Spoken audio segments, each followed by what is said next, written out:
esteemed counterpart, His Excellency Gary Conil, Prime Minister of the Republic of Haiti, I am reminded of a commitment made before the world.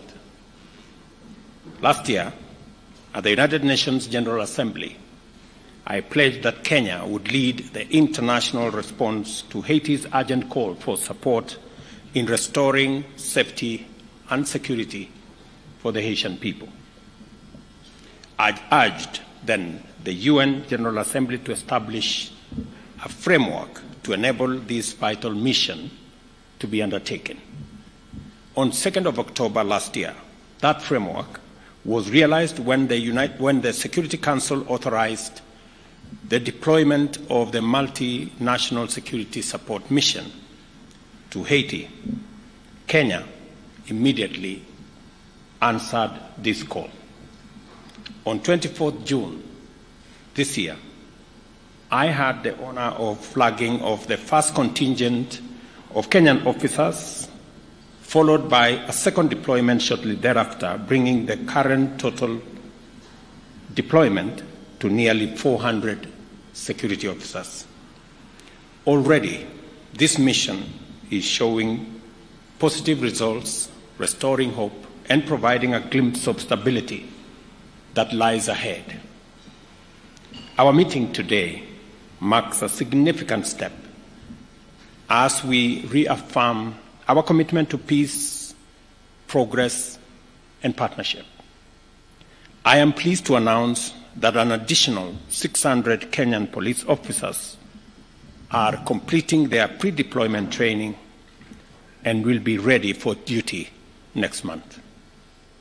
Our officers are working closely with the Haitian National Police to restore order, protect critical infrastructure, and create safe spaces where Haitians can thrive. In collaboration, they have already recaptured key sites: the General Hospital, the National Palace, and other critical infrastructure. This process stands stark in contrast to the uncertainty that once prevailed around any meaningful deployment in Haiti. I commend the demonstrated professionalism of the MSS and urge them to remain steadfast in discharging their responsibilities. The conduct of MSS is a testament to the integrity of Kenya's security deployment within the country and around the world, which I am certain is one of the reasons Kenya was yesterday elected to serve at the UN Human Rights Council for the period 2025 to 2027. When I visited the multinational security support mission in Port-au-Prince on September 21st this year, the commander and his Haitian counterpart spoke of the positive momentum that has weakened the stronghold of gangs over the country and generated optimism for better days ahead in Haiti. Today, with Prime Minister, we discussed ways to sustain and build on this momentum, and this is the battle that we can win if our friends stand resolute in solidarity with Haiti. The conversation I've had this morning with Prime Minister Conil paints a brighter future, because between me and him and our security people, we believe the situation in Haiti is winnable.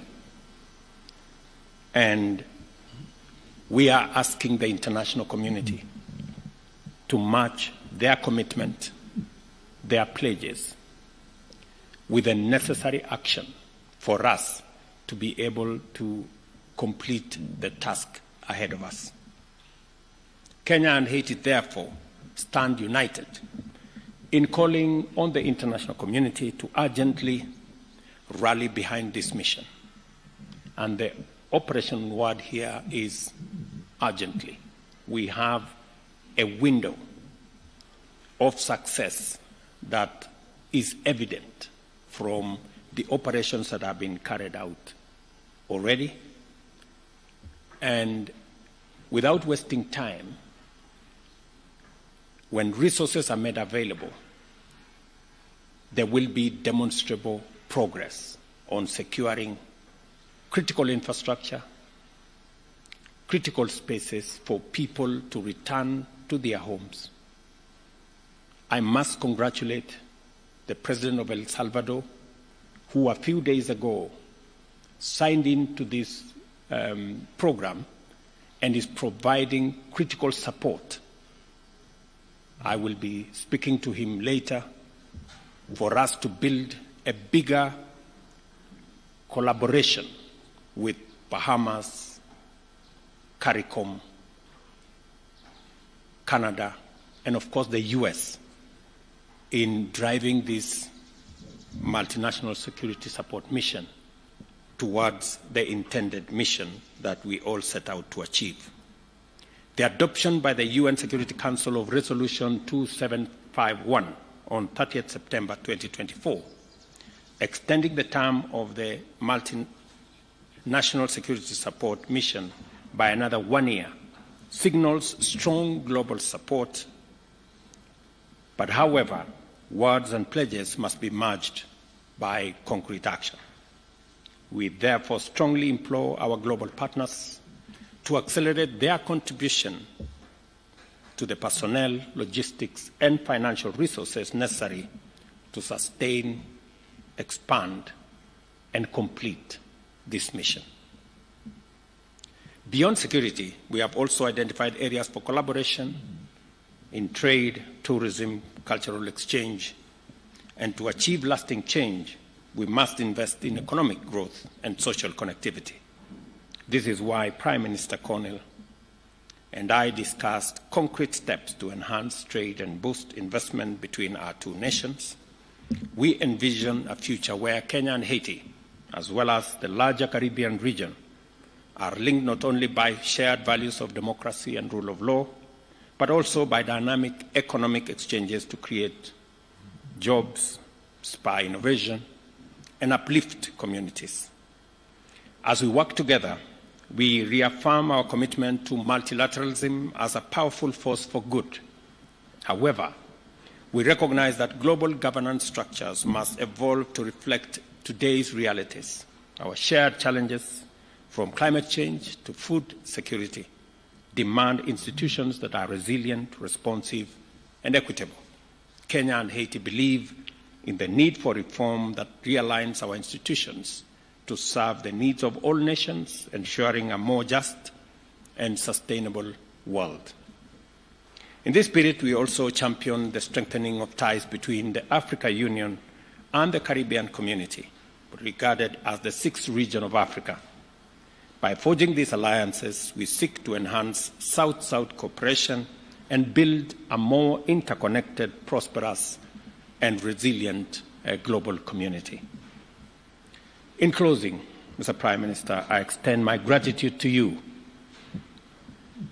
for your visit and for the spirit of collaboration that has characterized our discussions today. Haiti is a great inspiration to Africa. You became the first black republic in 1st January 1804. That's just more than 210 years ago. And because you inspired many countries with your own struggle for independence, believe in the rule of law, believe in freedom and democracy, many African countries followed in Haiti's footsteps. And today we have a free Africa that has the potential to work with Haiti, even in this mission. There are many African countries, Your Excellency, who are ready and willing to participate in this mission because of the shared history of rule of law, freedom, and democracy that we all share. We look forward to continuing this dialogue, strengthening our ties, and building a future of peace, progress, and prosperity for our nation. As you journey back home, my brother, kindly convey our best wishes to the President, Mr. Voltaire, and esteemed members of the Transitional Presidential Council, and to our brothers and sisters in Haiti. Thank you very much. Please welcome. Thank you so much. Thank you. Thank you, Mr. President. Let me first start by thanking you for hosting us. It feels so nice to be back in Nairobi, a city that I consider almost a second home, having been here so many times before. But let me also thank you for your vision, for your leadership, and for your commitment. You know, it's important to remind that Haiti is a country of 12 million people hostage to a handful of gang members, with half a population food insecure, with 600,000 displaced, with 70% of the health infrastructure that had collapsed. And this crisis came at a time when the world has its share of crisis. And you helped us tell the world that Haitian children are not less deserving than the others, and that Haitian men and women who are suffering deserve solidarity, and you led that fight with us. And today I think we're in a better place. You helped where others saw crisis, you saw opportunity and potential, and you voiced it in a very firm way, allowing for others to come together around Haiti. And me and the Haitian people are extremely grateful to you for your leadership in this critical time. I also want to, of course, extend and convey the gratitude of the Haitian people to the Kenyan people for their commitment, engagement, and sacrifice. Today, you share with us not because you have extreme abundance, but because Kenyan people have made the determination that Haiti deserves their help and support, and they've stepped up in a very significant way. Let me also reiterate what you've said. The first deployments of Kenyan contingents in Haiti have been extremely helpful, useful, professional, committed. They've engaged almost immediately, side by side with the police force. They've provided us with the wealth of experience that they have, and they continue to engage with us in a significant manner. Early on in this process, you will recall that their doubters had thought that language would be a barrier. Let me confirm that it has not. I've followed directly operations in some of the most difficult circumstances, and they found ways to make sure that they protect each other and they get the mission accomplished. You said, and we agree, that this is something that we can do. If we work together, we're confident that we can see significant progress in the security situation in Haiti, and as you have pointed out, begin the rebuilding process. And we're committed to doing so. Now, obviously, our partners will have to step up and meet the commitments they've made, and the time is now. There is a sense of urgency. The progress that we're seeing is contingent on us continuing to provide the Haitian people with the relief that is desperately needed. And of course, that will only happen if the many commitments that were made by the international community actually materialize. So I'm also here to make a plea to our friends from other countries to come back to the commitments they've made, and to ensure that as urgently as possible, they're able to make sure that the mission is fully funded. They're able to make sure that the police force and the contingent from Kenya have the resources they need to be able to be fully operational, and that already we're looking at the consolidation and the early recovery and the investments that are necessary to rebuild the schools, the health institutions that will sustain whatever progress we made. I can quote here the commander of the Kenyan troops in Haiti, with which I have regular meetings, when he tells me, Prime Minister, this is winnable. This is winnable. And that, of course, has inspired us all. In the next few days and weeks, we will continue to build on this progress. We've established an electoral council that will be installed. We've been able to reopen our schools. We're seeing progress in the security front as well. Obviously, the gangs are reorganizing to make it more difficult, but we're ready and we'll be steadfast. We're using our assets more effectively. We're looking at new relationships with others who may be willing to engage.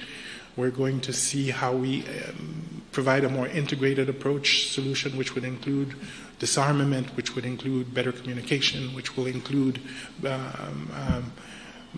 all the integrated and well thought through interventions that are usually required to address these kinds of security situations. But obviously, an effective repressive force will continue to be an essential component of that. And let me tell you that just last week we had this incredible violent event led by a gang in the northern part of Port-au-Prince, and quickly the police and the contingent were able to deploy by road within really virtually hours to make sure that the city in question was quickly protected and that we would have the appropriate level of response to make sure that we address the situation. So this is to say that the Haitian people now have hope in what can be achieved. It is, of course, a cautious optimism. They will expect us to do more, and they deserve more. They've suffered now for months. Hundreds of thousands still cannot go home. The infrastructure needs to be rebuilt very quickly, but they trust that the government and its partners are doing the right things, and of course, with the presence of the force, they can start to see a light at the end of the tunnel, and that I think we need to build on as quickly as possible. So again, thank you, Excellency, and please do convey through you our gratitude to the Kenyan people for that act of solidarity, and I can tell you that it will not be lost. Thank you very much. With your permission, we'll take a few questions. Members of the press, if we may start with your name, the media house you represent, and then let's stick to one question so that we may open up for more. We'll start with Joy from Al Jazeera, then we'll follow suit. Joy from Al Jazeera. Thank you very much, Prime Minister and Your Excellency, President Ruto. Our question is in regards to the latest attack and what has been done to safeguard the Kenyan officials who are assisting in the mission. And question number two is, it's actually an opinion where I feel like the partners, international partners, have delayed the funds and there's fear that the mission could be stalling. Is that correct to assume?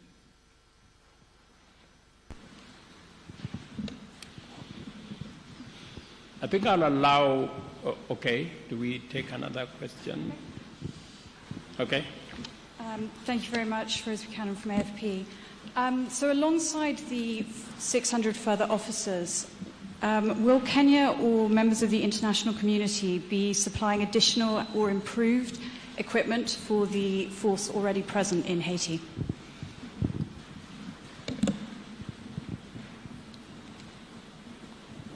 Okay, you can take those ones first.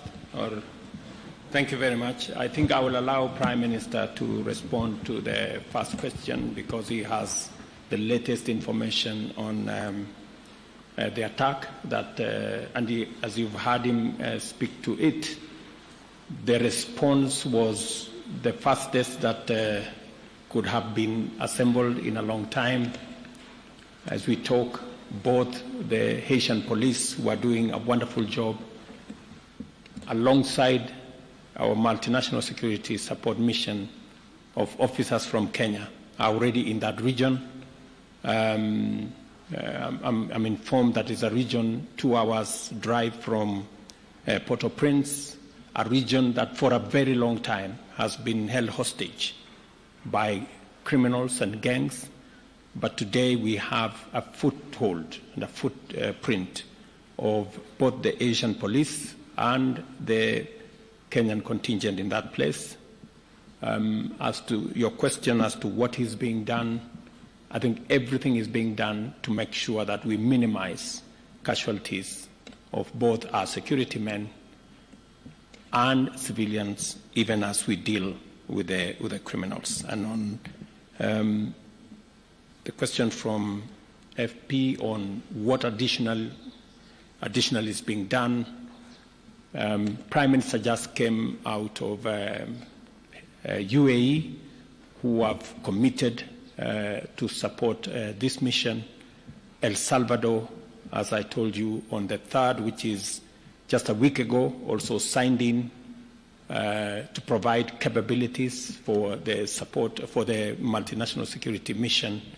There are other consultations that are going on.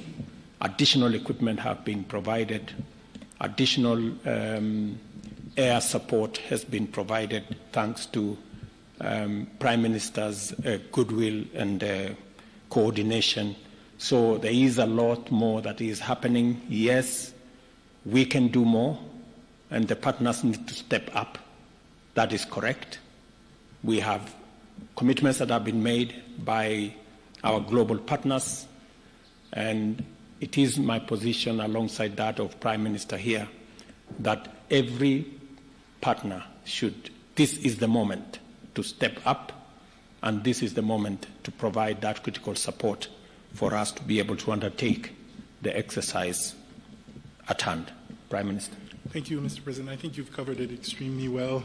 A few days ago, a ruthless gang murdered and assassinated over 70 people, including men, women, and children, northern part of Haiti, which was a senseless crime. And as I said, within hours, we were able to not only deploy, but this time we were able to deploy significant numbers by road, which we hadn't been able to do. But second, and even more important, we're able to deploy and stay. So this is no longer a reactive, temporary mission. It has become a mission to the end, to make sure that we can actually regain a level of safety that's acceptable in the region. Now, there's still a lot going on, and I don't want to by any means describe this as being done or easy, but the work is being done house by house, neighborhood by neighborhood, to ensure that these people, the people of the Artemonite region, can once and for all find peace. And I think the President has rightly stated that every operation is well thought through with the Kenyan team on the ground and the police force to ensure the greatest amount of security for the troops that will engage in these different combats. Now, obviously, this always comes with a level of risk, but we're confident that we do everything we can every time to make sure that we're protected. And as I think, as the President has mentioned, coming out of New York, we had very constructive meetings with several partners. We're seeing new engagements. The EU, for example, has doubled its commitment. We're seeing new partners come in and make new commitments. We're talking to Brazil as well, Mexico as well.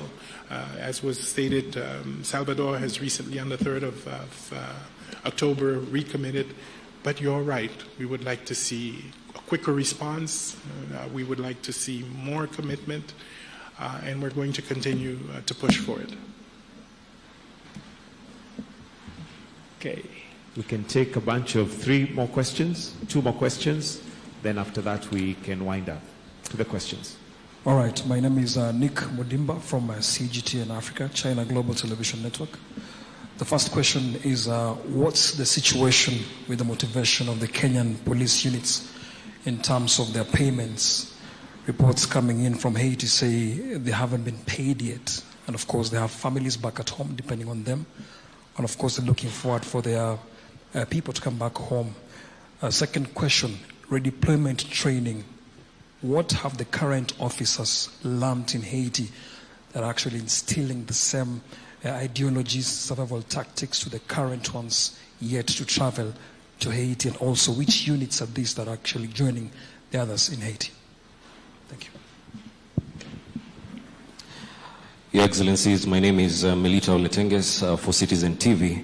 My question is in regards to President William Ruto speaking about asking the international community to honor their pledges and match them with actions. Perhaps is there a setback for human resources, especially in the MSS, when you're saying that we are working leaner in terms of resources? Has there been a setback in terms of remunerating the operatives on ground? Thank you. Your Excellency, my name is Nyaboga Kiage from Nation Media Group. My question is, for the longest time, people in Haiti have been claiming that the Kenyan officers do not leave their camp. How true is that? Thank you. Thank you very much. I think all those questions you've asked are interconnected in some way. There is information that I can provide to you on matter security, but to a certain extent. It's not necessary for us to tell you which units are participating in this operation, because those are security matters. But on the whole, we have a budget that takes us all the way to March next year. So in terms of being able to support our officers on the ground, including those who are joining next month, we have resources to make sure that they have every support that they need up to March 2025. We are asking the international community to step up, because our mandate extends all the way to October next year. All the other issues have been taken care of. As for the status of the MSS security personnel and how they are operating, I think you've heard from the Prime Minister the kind of robust engagement that is going on with our security personnel. I do not think that they would be in a camp and at the same time be in the operation area that the Prime Minister has just talked about. Maybe Prime Minister can. Really just to add that I personally have been on patrol at 1 o'clock in the morning with our Kenyan brothers and sisters that are working with us. They've engaged in very delicate and difficult operations in the center of the city. They've helped us commence to secure our port. They're involved in patrolling the university hospital and the administrative area. And more important, they're with us up north, working closely with the police force to address the current threat with the gangs. And they do so with the level of professionalism and expertise that we've learned to trust and admire. So I can tell you safely that, no, we are engaging. The leadership is also very much engaged with the leadership of the police force in strategic thinking, in understanding and collecting intelligence and finding out how to use it more effectively. So that exchange is also helping build up the capacity of the Haitian force itself.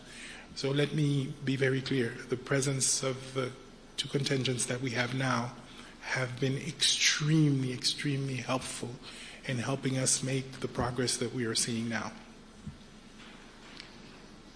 Thank you very much. Just so that you know, we've had Prime Minister and we had different meetings in Washington at the sidelines of the UN General Assembly.